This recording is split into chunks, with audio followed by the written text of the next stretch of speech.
Hey guys, and welcome back to this channel. In this video I'll be showing you guys how you can align your text in CapCut PC.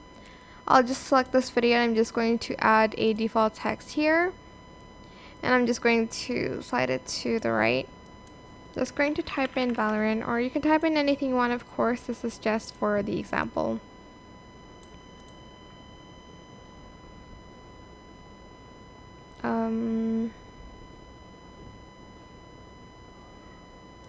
Okay.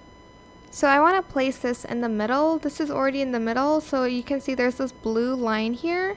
So you're just going to snap it into that blue line to align it.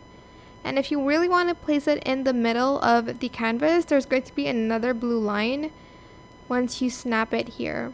You can also align the text using this, but it's already like placed here.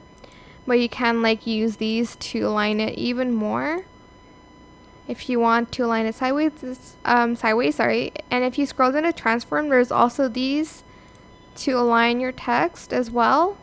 So if you want to align it center and like here, you're just going to press both of these. Maybe you want to align it here, but down there you can select that one. But that's how you can align text in CapCut PC. I hope this tutorial was helpful for you guys. Don't forget to like, comment, share. Also subscribe to this channel if you haven't done that already. If you have any more questions about this video, just leave it in the comment section down below. I will try my best to answer them all for you guys. And if you found this video helpful, please click the thanks button as well. Thank you so much for watching this video. Bye!